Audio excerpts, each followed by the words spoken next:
coincido con Max en que seguimos en una fase de estabilización y que el proceso va a tomar años. Y la prueba de que el proceso va a tomar años es que le seguimos diciendo la reforma. Y no decimos ya el artículo primero dice, sino la reforma dice. Y si no hemos terminado de asimilar que tenemos un artículo primero que es ya el artículo primero y seguimos hablando de la reforma, pareciera que es como la reforma agraria que se quedó en reforma hasta que murió la secretaría, ¿verdad? Bueno, la novedad que les traigo pues es una tesis de jurisprudencia que se emitió la semana pasada. Entonces sí es algo muy novedoso respecto de la interpretación del artículo primero, porque justamente, y de acuerdo a lo que decía el profesor Vigo en la conferencia inaugural, él les dijo al final, recuerden que tienen que estudiar principios y que se tienen que olvidar de la manera anterior de cómo se enseñaba el derecho. Entonces, si nosotros leemos la Constitución y encontramos que dice algo que nosotros creemos que dice, lo que tenemos que ver luego es qué dicen los ministros que dice la Constitución, porque es mucho mejor saber qué es lo que ellos interpretan, porque es la manera como finalmente estamos viendo a una Constitución viva y no rígida en el papel. Entonces, antes de platicarles de la nueva jurisprudencia que se emitió la semana pasada, quiero referirme al tema que tocó el doctor de la Barrera, porque efectivamente la gran discusión de si la Constitución puso restricciones, ¿se deben respetar esas restricciones, sí o no? Y ya saben cómo estuvo la votación. Y yo quiero pasar a un ejemplo. Efectivamente, todo estuvo en función del arraigo. Y la ventaja va a ser, creo yo, que en algún momento esta interpretación puede cambiar porque vamos a mejorar de tal manera, eso espero, nuestros sistemas de investigación por parte de las procuradurías y sobre todo en el nuevo sistema penal, que el arraigo ya no va a ser necesario. Lo que no sé es qué pasaría o qué crisis se generaría, lo puede decir el magistrado Carlos Arenas, la propia magistrada Cárdenas, los que han trabajado los temas penales, qué pasaría si de pronto quitas esta figura con todas las tragedias que hemos sabido de Jennifer y otros, y bueno, pero me pasaría a otro tema, y agradezco también la presencia de aquí del padre Miguel Concha. Una de las restricciones que tiene nuestra Constitución es justamente el voto activo, más bien, el poder ser votados los sacerdotes o los ministros de culto. Es una restricción que tenemos, pero es una restricción que históricamente se explica, y también está en el público María Marván, gran estudiosa de la Constitución mexicana. Entonces, si nosotros tuvimos una razón histórica de por qué poner una restricción en la Constitución, la restricción se debe suprimir cuando suscribimos tratados o acuerdos en materia interamericana. Esa es justamente la pregunta, porque les quiero comentar, por ejemplo, el caso concreto de Brasil ahorita. Ya no solo el juicio contra Dilma. En Brasil ahorita hay una emergencia de derechos humanos de las mujeres, porque la mayoría en el Senado brasileño es un grupo de evangélicos que tienen un proceso contrario de regresión de los derechos de las mujeres. Y se los digo porque acabo de estar en Brasil hace 2 meses, y yo escuché de parte de los senadores brasileños el tema de la exposición de los derechos de las mujeres desde su propio dogma religioso. Y es a donde dices, ¿vas a poder afectar a todas las mujeres de Brasil por tus propias convicciones religiosas? En el caso concreto, y así como fue planteado, decían, hay una pérdida de valores en la sociedad. La pérdida de valores de la sociedad se deriva de que la mujer salió a trabajar y ya no se quedó en la casa. En la medida en que la mujer regrese a la casa, regresan todos los valores. Es una lógica maravillosa, ¿no? Entonces quedabas ahí y decías, pero qué forma más sencilla de regresar las cosas, como lo decimos los abogados, al estado que guardaba. Pero el tema puede ir más allá, y también María, pues ustedes saben perfectamente que es una experta en derecho electoral. Cuando desde el púlpito un sacerdote, como sucedió en Aguascalientes en las recientes elecciones, llama a no votar por la candidata tal porque promueve las iniciativas de matrimonio del mismo sexo, esos ministros de culto que tienen ciertas restricciones constitucionales las deben seguir teniendo, sí o no, en función de otros criterios que nosotros tenemos para respetar, que serían los interamericanos. Yo dejaría la pregunta abierta, no me iría como que es tan fácil decir sí o no y que estamos en un blanco o en un negro, porque depende de cada caso. Y ya entrando a que les platique la nueva jurisprudencia, esta jurisprudencia se publicó en el Semanario Judicial de la Federación el 12 de agosto de 2016 a las 10:20 de la mañana, o sea, está calientita todavía. Y tiene que ver, justamente, el rubro dice, derechos humanos.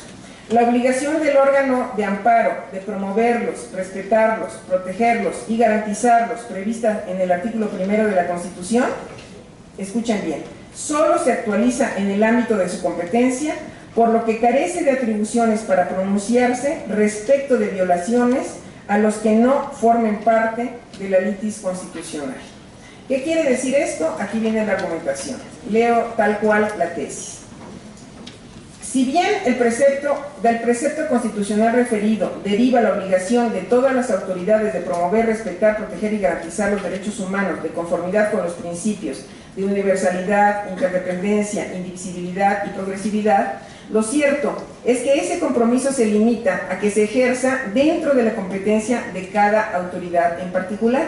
Así, un órgano de amparo solo puede conocer de las violaciones a los derechos humanos que le sean planteadas como controversia conforme a los artículos 103 y 107 de la Constitución,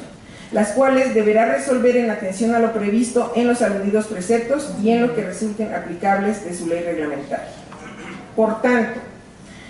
si durante el trámite o resolución de un juicio de amparo se advierte la posible violación de un derecho humano en perjuicio del quejoso, del tercero interesado o de cualquier otra persona, en relación con un acto distinto del señalado como reclamado y en su caso por parte de autoridades que no necesariamente hayan sido designadas como responsables, el órgano de amparo está impedido para pronunciarse al respecto, pues de lo contrario modificaría la litis constitucional, desnaturalizaría el fin último del juicio, afectando los principios que le rigen, entre otros, el de instancia de parte, y vulneraría distintos derechos inherentes a quienes resultaren afectados por el pronunciamiento que así se hiciera, como pudieran ser los derechos afines al principio de congruencia, al de debido proceso y al de legalidad, reconocidos por los artículos 14, 16 y 17 constitucionales. Por tanto, cuando se advierta una violación a derechos humanos ajena a la controversia esencial que es materia de juicio, el órgano de amparo debe denunciar, dar vista o poner en conocimiento de la autoridad que resulte competente de investigar los hechos correspondientes o que sea directamente responsable de promover, respetar, proteger y garantizar dichos derechos, teniendo especial cuidado de que, con ese actuar, no incluya pronunciamiento alguno sobre la determinación de existencia de aquella violación, que solo debe tratarse como probable. A la vez, tampoco debe emitirse al respecto condena, recomendación o incluso sugerencia de carácter vinculatorio en relación con las consecuencias de la probable violación, ni a la forma de restituir el derecho que se advierta posiblemente violado, sin que ello descarte la posibilidad de que la denuncia, vista o puesta en conocimiento, se acompañen elementos técnicos que permitan a la autoridad competente apreciar objetivamente la posible violación de derechos humanos, las razones que lo sustenten e incluso los aspectos que se considere habrían posiblemente evitado que se incurriera en la citada violación. Lo anterior, precisamente porque las sentencias de amparo tienen un peso jurídico e incluso moral,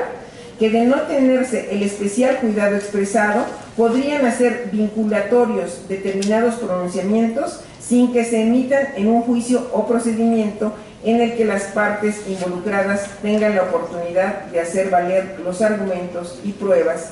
y demás defensas que fuesen procedentes en cada caso. Así, aunque se advierta una evidente violación a los derechos humanos, lo correcto es que la autoridad competente la valore en su propia dimensión y en términos del procedimiento de ley que resulte aplicable. Con este proceder, los órganos de amparo, sin desnaturalizar el juicio ni excederse en sus facultades, reafirman su compromiso en materia de derechos humanos. Esto lo emitió el Pleno de la Suprema Corte y derivó de la contradicción de tesis 58-2015 entre las sustentadas por los tribunales colegiados tercero del 27º circuito y cuarto en materia penal, y de trabajo del 7º circuito, actualmente segundo en materia del trabajo. Se adoptó por mayoría de 7 votos de los ministros Gutiérrez Ortiz Mena, José Ramón Cosío, Margarita Luna Ramos. En una parte hizo un pronunciamiento especial y votó en contra Jorge Pardo Rebolledo, Javier Lainez, Alberto Pérez Dayán y el resto, ¿no? Entonces, bueno, esto es, creo yo, muy importante porque, como les decía,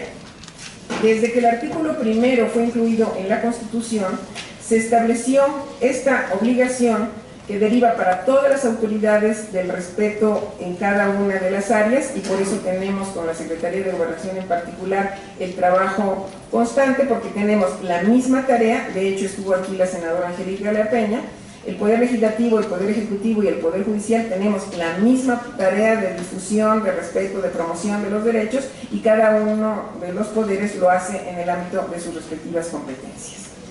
Y para aprovechar todavía el tiempo que me queda, seguramente ustedes han escuchado en todo el ámbito académico toda la explicación de qué son estos principios de universalidad, interdependencia, indivisibilidad y progresividad que están en la Constitución.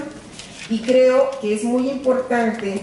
que conozcan también que el cuarto tribunal colegiado en materia administrativa del primer circuito, en donde están magistrados como Jean-Claude Trompetit, que como saben es como emblema de creatividad judicial, Aide Pineda Núñez y Margarita Quesada Labra, hay una tesis que desde el Poder Judicial se le busca dar el contenido de qué implica la universalidad, qué implica la interdependencia y qué implica la progresividad.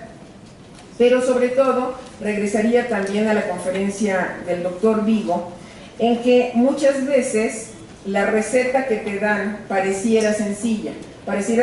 cuando la trabajas en abstracto, pero cuando ya intentas ir al caso concreto, la cuestión se complica. Y me voy a referir concretamente al principio de interdependencia, donde la tesis lo une al de indivisibilidad y dice: la interdependencia y la indivisibilidad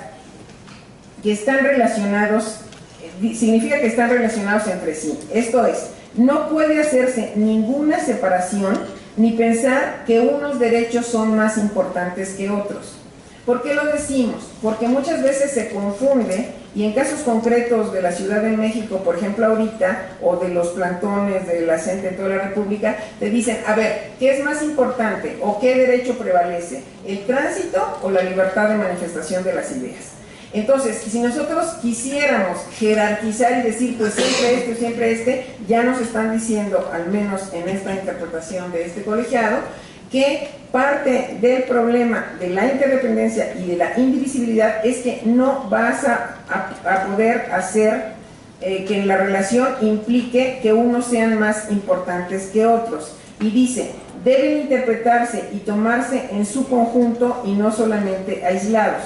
Todos los derechos humanos y las libertades fundamentales son indivisibles e interdependientes. Debe darse igual atención y urgente consideración a la aplicación, promoción y protección de los derechos civiles, políticos, económicos, sociales y culturales. Esto es, complementarse, potenciarse o reforzarse recíprocamente. En teoría suena muy bien, cuando se tienen casos específicos, cuando empiezan a entrar las ponderaciones, ya se ve que es bastante complicado, porque aunque se entienda cómo se da esta interacción, en el momento de resolver, muchas veces es difícil que uno no prevea el caso del otro. Y voy a terminar por los pocos minutos que me quedan con el elemento con el principio de progresividad. Aquí ellos dicen: la progresividad constituye el compromiso de los estados para adoptar providencias, tanto a nivel interno como mediante la cooperación internacional, especialmente económica y técnica, para lograr progresivamente la plena efectividad de los derechos, que se derivan de las normas económicas, sociales, etcétera, etcétera. Pero lo más importante dice, es la posibilidad de ir avanzando gradual y constantemente hacia su más completa realización en función de los recursos materiales que se tengan. Lo digo porque ahorita que está la discusión sobre la Constitución de la Ciudad de México, ha salido ya varias veces el tema de si algunos derechos de los consagrados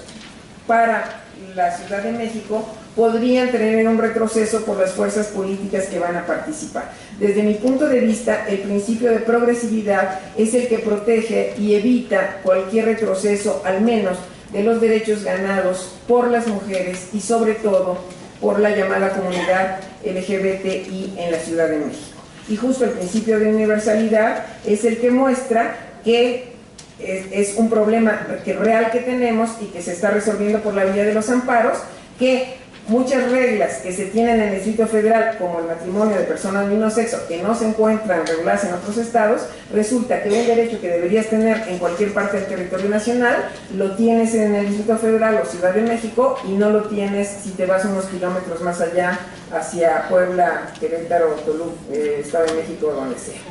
Da para mucho el tema de los principios, ojalá después de este seminario se queden con el gusanito de seguir investigando y viendo toda la interpretación que el Poder Judicial ha hecho en estos 5 años de vigencia del artículo 1 constitucional. Muchas gracias.